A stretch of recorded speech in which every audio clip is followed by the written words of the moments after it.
amazing team working on this event that I have driven absolutely insane, and they were kind enough, as I was working on the presentation, and Debbie talked about the prep, it evolved, and we're going to talk about how to leverage, if you're trying to increase the growth of your organization, right, that's marketing, we're there to grow faster, and how to do that with disruption, or if you're if you're not trying to do category creation, how to take leadership in your current category.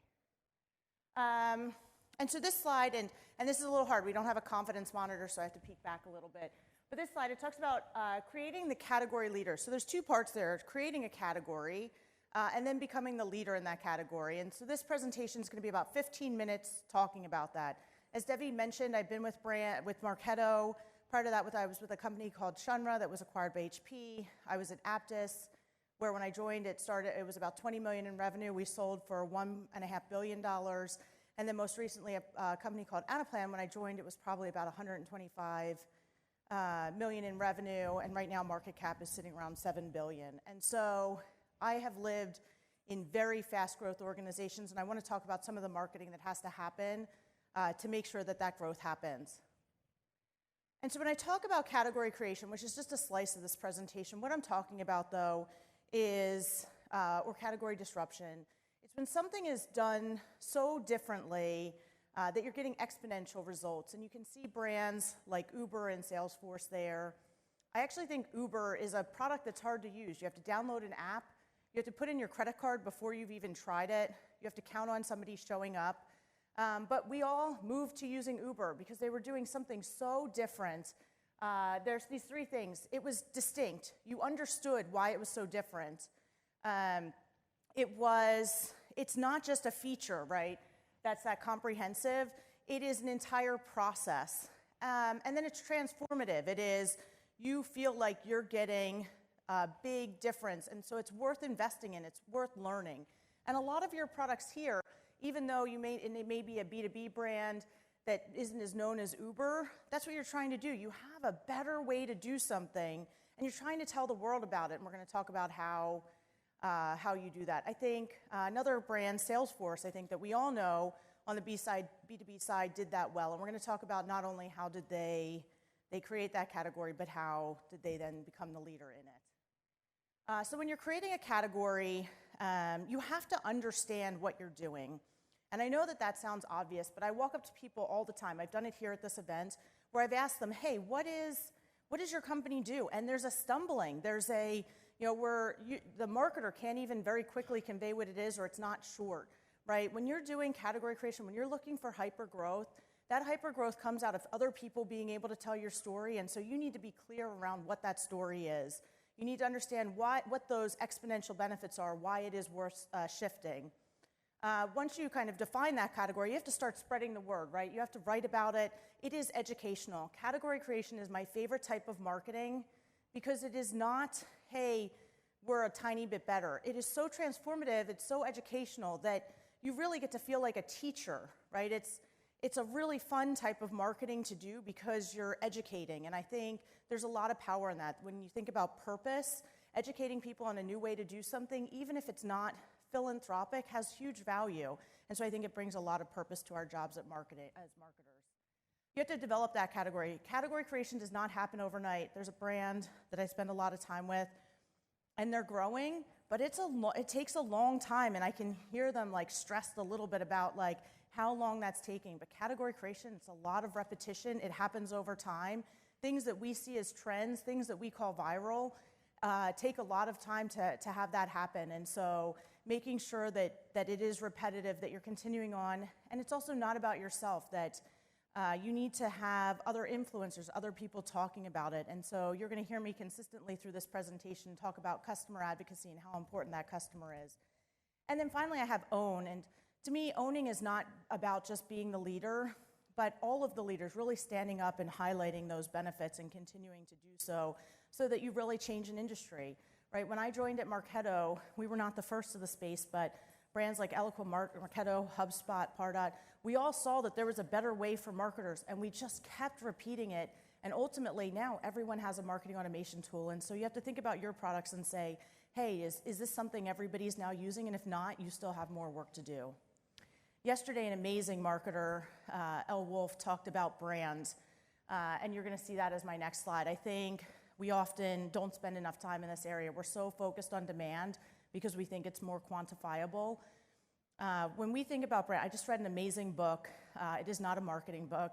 It was called Capitalism Without Capital. And it was, when you think about this country, we're not a country of manufacturing anymore. It is our IP, it is our technology, it is what we create in our minds that is creating value for our country. We look at a brand like Microsoft that's worth over $1 trillion, but in reality only has about $3 or $4 billion in assets. And so what is that value if it's not what they own? It's in their IP and it's in their brand. Brand is a multiplier for our organizations. I know many of you are in tech, and if you think about tech, you're getting a 5, 10, 15 time multiple on your revenue for that value, and that is brand. And so brand has huge value, and it is not something to be ignored. As a marketer, you should be celebrating that. But when you're doing category creation or when you're trying to differentiate in your category, there are some things you have to think of. One, probably this first bullet point, the most important: clear, distinct, easy to articulate. When you're highlighting a category and doing education, you're often talking so much. You heard Sangram yesterday talking about ABM. He didn't mention Terminus that much. But for them to be successful, they have to mention the category and the brand. We have to have that brand in there. I think the other things with brand, it has to connect with our audience. We have to have it aligned to product. How many products you go to their website and then you use the tool and they look totally different, right? As marketers, we have to think beyond our marketing alone and really impact the entire organization so that our brand is clear. And then that repetition. There's brands I see in B2B every day that every year they're updating their website. It's a new look and feel. And we're giving up when we do that is brand equity that is so important. There are brands, when a company's done brand really well. Debbie mentioned Marketo. Everybody here can not only mention that it's purple, but they know what they do. They can talk about it. Every one of us could give an elevator pitch. Can all of the people that are prospects for your brand do that as well? And I think that's the bar. In building demand, and so again, this was tied to hypergrowth. So I really like to think of things in revenue, right? Is it really hypergrowth? Are you as a marketer paying attention to more than just MQLs? Are you thinking about that broader revenue piece? And also scale. If your path to hypergrowth is, hey, this month doing 3 blog posts, the next month doing 4, and then the following month doing 5, that's really hard to scale. It's going to mean you're going to get more tired because you're just going to be doing it by doing more work, and which is a path to failure.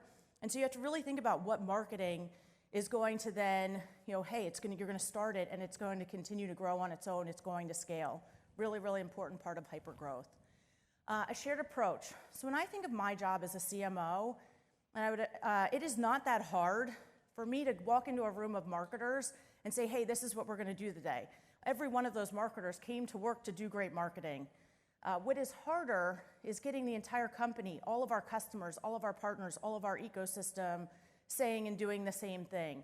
And so when we think about marketing just with our teams, we're only going to do as much as those individuals can do. When we think of our job as marketers as in making everybody else in our ecosystem a marketer, that's how you really get exponential growth and is really, really important.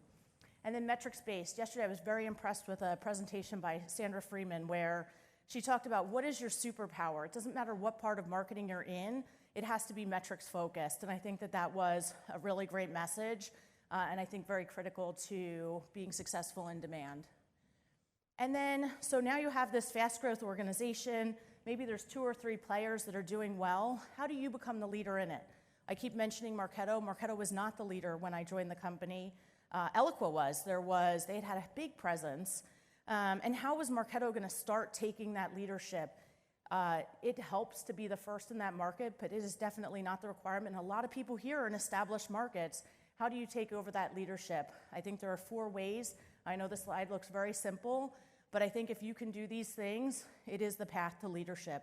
When you're talking about the leadership in a space, you can take a premium. You make more because people want to pay. They want to be using the leader. But what they're really looking for, why do people use the leader? It's these 4 things. 1, it's proven. And I know that sounds obvious. We all have customer case studies on our site. but making sure the market knows that it's proven, that it works, that you're thinking about products like G2 Crowd and that are sharing your testimonials. When they search your brand name next to the word sucks or doesn't work, what comes up? Really owning that and making sure people know that you're proven. Innovation is something, I have 2 slides from now. It talks about how you have to be aligned to different teams, including product. I know as marketers, we get very excited when we are highlighting like a new white paper that our team wrote. And we'll talk about it for weeks, and we want to see that go so well. But I often see when we do product launches that we put out the press release, we highlight it, and then we never think about it again. People are looking for innovation. We need to be highlighting our innovation, whether you're a technology product or whatever you're in. People want to be with the people that are going to not only do the job today, but are going to get us there in the future. I mentioned Salesforce earlier. I think they're a great organization as an example of this. We don't just trust that Salesforce is going to work today. We are constantly inspired about how much they're bringing in the future. We almost joke about how much innovation they have. Oh, they're talking about it 2 years before it's here. But we buy their product because we trust that they're going to be there when we need that functionality. And so that innovation is really important and has to be a part of our marketing if we're going to be that leader. I've talked a lot about having the customer success and being proven, but you really need your customer to be spreading the word. Instead of the word network, I used to have the word ecosystem. Are your customers, your partners, are they all highlighting your brand? Are they bringing you customers? And also, there's a big part in marketing here beyond just customer stories. Is there an online community? Is there a user conference that is highlighting the value where there's being the salespeople for you? And are they highlighting that? I think it's a big part of leadership. And then trust. And this one is hard because marketing can highlight when we're doing this well. We can't do a lot sometimes when it's not going well, right? When your product is having data breaches, when it's not up and working, when it's not delivered on time, all of those things to be the leader have to be there. And so when you're doing it well, you want to highlight it. When you're not doing it well, go give up some of your budget and make sure that the product works well because you're never going to be the leader if not. I've talked throughout this, and again, Debbie said this is short, right? So about how important that customer is. When I think about building a marketing team, I really like to think about, hey, is that customer team the center of that marketing team? So when I build a team, the first thing I think about is that customer advocacy, things like that community, the user conference, building that in the center, building brand around that, and then having demand work around that. And so I really do try to think about how do I make the customer the center of things. And then that shared success. So when I think about sales, I know we've talked a lot over the last day or today, this morning and yesterday around sales and marketing alignment, but I think you have to put some of that alignment aside and just say, let me think about the go-to-market motion. How do we together show up? What is the view from the customer of this? And how do then we align to make sure that the customer experience is the best and you know, with sales, the prospect as well. On the product, I've already mentioned this. We can't think about, oh, that's a product release. We'll do the press release and put it to the side. We really need to be great champions for the product, highlighting that, and it is a big job of marketing. On the HR side, if you truly have a high-growth organization, you're going to be slicing off a piece of your marketing time to help with recruiting marketing. You're going to be celebrating the brand to potential employees because you're going to have a lot of hiring to do, and so that relationship with HR is really important. The other thing, and just a note, I think a lot about board trends and what the people are asking my CEO when I think about my marketing. And there's a big board trend right now around having that HR leader be in the boardroom next to the CFO because of how important our people are. And so the same way we want to align with that CFO, we want to align with that head of HR so that they're representing marketing well and talking about that value we're creating, because if not, we're missing kind of a key audience there. And I've talked about customers so much, we have to be aligned to our customer success team and have them. It's not just us on our own finding those customer stories or creating that network effect. We really need to use our CS team. I'm going to take a breath now. Thank you. That was my little 15 minutes. I appreciate it. Thank you. And, we actually do have a little bit of time for a question before Latney gets up here. Anybody have a question? I did. I gave you 10 seconds because I knew it would go past. That's the reason I did that. Any questions? Yes. Oh, the multiplier. So I actually did, and I was told to stand within the red lines. So the question was asking about, like, what is the proof around brand as a multiplier? Microsoft would be a great example. You drop some of that on your CFO, they're going to pay attention, right? I think Adweek did some research that I had read around, because I was looking at IPOs and how the impact of an IPO on brand. And there's definitely some writing around how, on that multiple and how much brand can impact it. And we see it all the time. Investors, which is also a key audience for us as marketers that we sometimes forget to talk about, investors invest in brands they know. And so, and you see that. Think about how well the Facebook IPO did, and think about all the concerns there were. Those concerns were there before, but people felt comfortable investing in the brands that they had heard of. And think about with ABM, and I know the theme of this conference had been, like, ABM is really B2B, but think about how you can use ABM with your investors. How before, you can't do it yet, you have to understand the legality of some of this, but making sure that those investors are seeing your brand by using ABM techniques can be very powerful, especially with brands like Terminus or Demand Base. And I love the idea of, as demand generation marketers, thinking about brand. And we've heard quite a few messages at this conference for that, because it does have a multiplier effect. Yeah. And so you should be going to the table for all the revenue that you impact and all the value, not just straight revenue. So again, give it up for Maria. Thank you. Pergolino.